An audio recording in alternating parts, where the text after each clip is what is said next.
कर्पूरगौरं करुणावतारं संसारसारम्। ओम शिवाय, जय माता दी। पुनः स्वागत है आप सभी हमारे बहुत प्यारे से तुला राशि के जातक। अगस्त के महीने में 17 वह तारीख है जो बहुत ज़्यादा इम्पोर्टेंस रखती है आप सभी के जीवन में। वह क्यों? वह इसलिए क्योंकि कर्क राशि से निकलकर सूर्यदेव एक लंबी समय अवधि के पश्चात, एक लंबी यात्रा के पश्चात जो है फाइनली जो है उनकी घर वापसी होगी, यानी सिंह राशि में प्रवेश करेंगे 17 अगस्त को।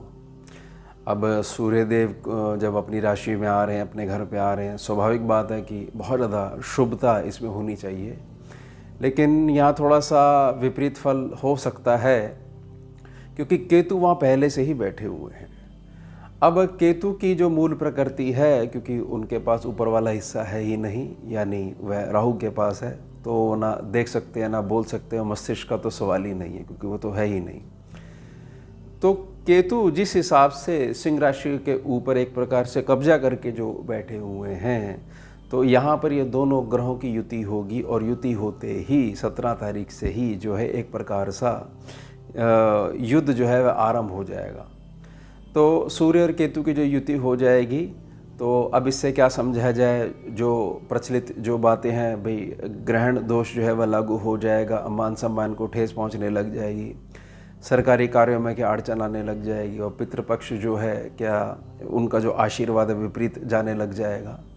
हाँ, लेकिन बहुत थोड़ा सा इसको बड़े ध्यान से समझिएगा कि सबसे पहले हमारे को राहु को क्लियर करना है। जब भी सूर्य की बात आएगी और जब भी चंद्रमा की बात आएगी, सबसे पहले हमारे को केतु को क्लियर करना होता है। अब राहु को ये समझ लीजिए, क्योंकि केतु हैं तो सम्मुख राहु हैं ही हैं, तो राहु किस हिसाब से सूर्य को प्रभावित कर पाएंगे।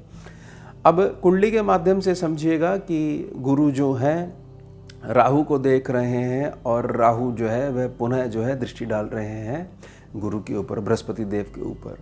गुरु यहाँ से भाग्य दृष्टि डाल रहे हैं, वो वहाँ से जो है शुभ पंचम त्रिकोण भाव वाली जो दृष्टि होती है वह डाल रहे हैं स्कैनिंग विद्या में, केवल स्कैनिंग विद्या में। तो इससे होगा क्या कि ये समझ लीजिए कि क्या जो गुरु एक प्रकार का नियंत्रण राहु पर बना कर रखना चाह रहे हैं, तो क्या दृष्टि जो है राहु काट देंगे, क्योंकि वो भी वापस देख रहे हैं, वह काट सकते थे। लेकिन यहाँ पर जो है मीन राशि में शनि बैठे हुए हैं, वो भी वक्री चाल को धारण करे हुए, और नवंबर तक के ऐसे ही चलते रहेंगे। अब शनि वक्री हैं तो वक्री दृष्टि उनके पास है। वक्री दृष्टि का मतलब है जहाँ शनि बैठे हैं उससे एक भाव पीछे को निखारने का प्रयास करते हैं। वह भाव हर प्रकार से शनि की दृष्टि के आधार पर शुभता को बढ़ता ही बढ़ता है आगे, यानी ऊंचा उठना शुरू करवा देते हैं शनि बाबा। अब स्वाभाविक है, क्योंकि राहु जो है अगर गुरुदेव को दबा सकता है यहाँ से बैठा बैठा, तो सीधे तौर पर केतु के साथ जो छोटा सा एक युद्ध आरंभ हो जाएगा अपनी ही जगह को वापस हासिल करने के लिए, अपनी राशि घर को वापस हासिल करने के लिए, तो राहु वहाँ पर भी इम्पैक्ट डाल सकते हैं।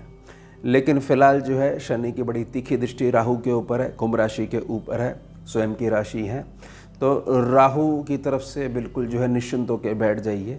अब हम समझते हैं ये सूर्य और केतु जो सिंह राशि है, जो गोचर में जो कुंडली बन के आती है, ये आपके लाभ स्थान पे पड़ती है। ऐसा समझिए कि एक व्यक्ति किसी के घर में बैठा हुआ है और वह जो है उसका मालिक जो है, उस घर का जो मालिक अब आ गया है, और अब थोड़ी सी बातचीत शुरू हो गई है, थोड़ी सी जो है बहस होनी शुरू हो गई है, और फाइनली जो है सूर्य देव जो हैं वह अपने घर पे आ गए हैं और अपने रूल चलाना शुरू कर देंगे। ये ध्यान बना के रखिएगा, 17 तारीख से लेकर 21 तारीख, ये जो 5 दिन हैं, यह 5 दिन जो भी आपका लाभ है जीवन में, क्योंकि सर्व लाभ सेक्शन है, उससे संबंधित अगर कुछ भी ऐसी आपको प्रतिक्रिया देनी पड़ती है कि यहाँ पर तो जो है बहुत ज़्यादा क्रोध का सामना करना पड़ेगा और बहुत सारे रिश्ते जो है ख़राब हो सकते हैं, तो ये 5 दिन जो है मेरी जो निजी प्रार्थना है, बहुत ज़्यादा संतुलित होकर चलिएगा।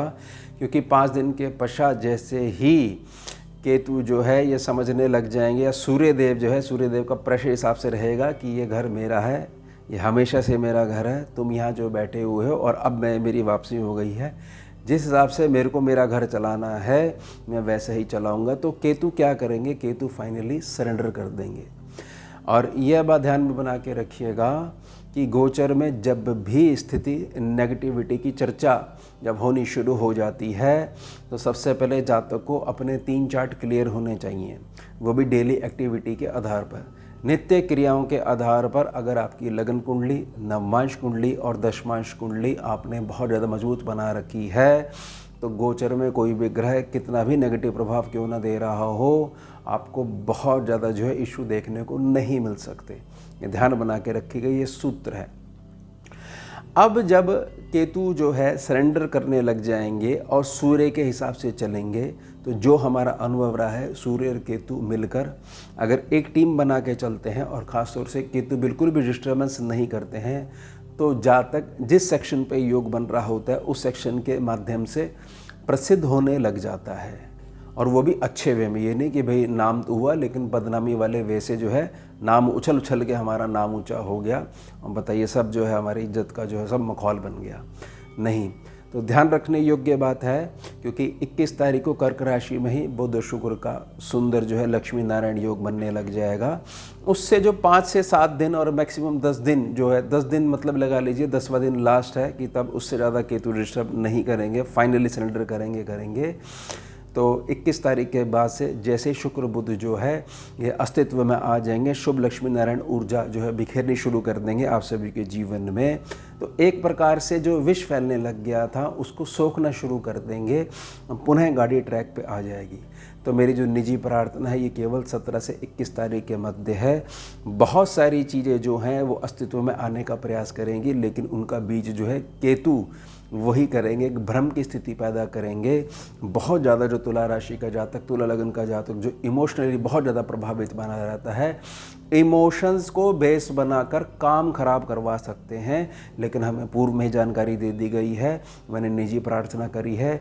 एक प्रकार से ये चीज़ समझिएगा कि एक प्रकार का अनुभव है और ये ध्यान बना के रखिएगा। कोई भी व्यक्ति अगर आपके कार्य रोकने का प्रयास करता है और शांतचित्त होकर अगर आप जो है मौन से उसको जवाब देना शुरू कर देते हो तो जैसे जैसे 10वां दिन आता जाएगा यानी 27-28 तारीख जैसे आती जाएगी, समझिएगा हर प्रकार का षड्यंत्र जो है उसका पर्दाफाश होगा। और जो भी व्यक्ति आपकी प्रोग्रेस को प्रभावित करने का प्रयास कर रहे थे, फिर सूर्य केतु मिलकर जो है एक प्रकार से आपकी मजबूती को और अधिक मजबूती जो प्रदान करते हुए वह शत्रु जो है उसको हर प्रकार से बेकार करना शुरू कर देंगे। लेकिन अगर आप अपना रिएक्शन देते हो तो व्यर्थ में आपको मानसिक संघर्ष झेलना पड़ेगा क्योंकि ये गोचर की कुंडली है। जैसे ही गोचर प्रभावित हुआ स्थिति पुनः सामान्य होने लग जाती है। तो योग है हमारा उत्तम विषय। मिलते हैं आपसे अगले भाग में नए विषय के साथ। जुड़िए और जोड़िए। ओम शिवा जय माता। भुजगेन्द्रहारं कर्पूरगौरं करुणावतारं